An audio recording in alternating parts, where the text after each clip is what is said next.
একটা অভিযোগ প্রায়শই হয়, বাংলাদেশ প্রিমিয়ার লিগে সেই অর্থে রান হয় না, ব্যাটারদের 4 ছক্কার মারে আনন্দ ছড়ায় না। অথচ বিপিএলে 200 ছাড়ানো জুটি আছে 2টি, 190-এর ঘরে রয়েছে আরও 2টি জুটি। আর খানিকটা গর্বের বিষয়, এই তালিকার শীর্ষস্থান দখলে রেখেছেন বাংলাদেশি 2 ব্যাটার। বিপিএলে সর্বোচ্চ রানের পার্টনারশিপ নিয়েই খেলা 71-এর আজকের আয়োজন। সর্বশেষ বাংলাদেশ প্রিমিয়ার লিগে ইংলিশ ব্যাটার অ্যালেক্স হেলসকে সঙ্গী করে পঞ্চম সর্বোচ্চ রানের জুটি গড়েছিলেন সাইফ হাসান।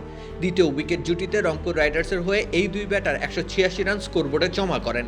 সিলেট স্ট্রাইকার্সের বিপক্ষে বেশ অবলীলায় সেই ম্যাচটি জিতেছিল Rangpur Riders. Alex Hales century করতে পারলেও সাইফ আউট হয়েছিলেন 80 রানে। শেষ অবধি 56 বলে 113 রানে অপরাজিত থেকে জয়ের রাস্তা পরিষ্কার করেন অ্যালেক্স হেল। দ্বিতীয় উইকেটে এটি বিপিএলের দ্বিতীয় সর্বোচ্চ রানের জুটি। বাংলাদেশ ক্রিকেটের কিংবদন্তি সাকিব আল হাসান থাকবে না বিপিএলে কোনো এক রেকর্ডে, এমনটা ভাবা প্রায় অসম্ভব। ফরচুন বরিশালের জার্সিতে সাকিব অনবদ্য এক ইনিংস খেলেছিলেন, সঙ্গী ছিলেন পাকিস্তানের ইফতেখার আহমেদ। পঞ্চম উইকেটে তাদের মধ্যকার অপরাজিত 192 রানের জুটি বিপিএলের চতুর্থ সর্বোচ্চ, কিন্তু ওই উইকেটের সর্বোচ্চ রানের পার্টনারশিপ। সেদিন রংপুর রাইডার্সের বিপক্ষে 234 রান স্কোরবোর্ডে তুলেছিল বরিশাল। 46 রানের 4 উইকেট হারানোর পরও ইফতেখার আহমেদ কাটায় 100 রানে অপরাজিত ছিলেন। অন্যদিকে সাকিব 43 বলে 89 রান করে টিকেছিলেন শেষ পর্যন্ত। তবে ইফতেখারের সেঞ্চুরির আশা পূরণ করার জন্য তিনি আর শেষ দিকে স্ট্রাইকেই যাননি। একেবারে শুরুর দিকে বিপিএলের সর্বোচ্চ রানের রেকর্ড গড়েছিলেন শাহরিয়ার নাফিস ও নিউজিল্যান্ডের লুই ভিনসেন্ট।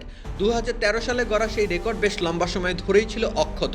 খুলনা রয়্যাল বেঙ্গলসের জার্সিতে তারা দুজনে মিলে 197 রানে অপরাজিত জুটি গড়েছিলেন। সেই জুটিতে 69 বলে 102 রান নিয়ে অপরাজিত ছিলেন শাহরিয়ার নাফিস। অন্যদিকে 51 বলে 89 রানে নট আউট ছিলেন লুই ভিনসেন্ট।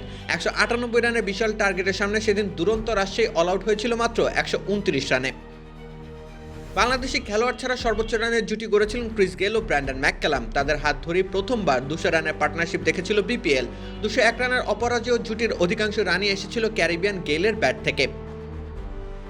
ঢাকা ডায়নামাইটসের বিপক্ষে 69 বলে 146 রানে নট আউট ছিলেন ক্রিস গেইল। ব্র্যান্ডন ম্যাককালাম বেশ ধীর লয়ে 43 বলে 51 রান নিয়ে সঙ্গ দিয়ে গিয়েছিলেন। দ্বিতীয় উইকেটে সেটি এখন অবধি সর্বোচ্চ রানের জুটি।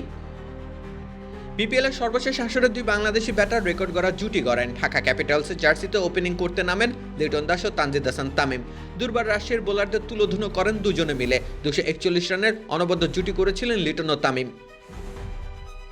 64 বলে 108 রান করে আউট হন তামিম, কিন্তু 55 বলে 125 রান করা লিটন টিকেছিলেন একেবারে শেষ অবধি। যে কোনো উইকেট জুটিতে সেটি ছিল সর্বোচ্চ রানের পার্টনারশিপ।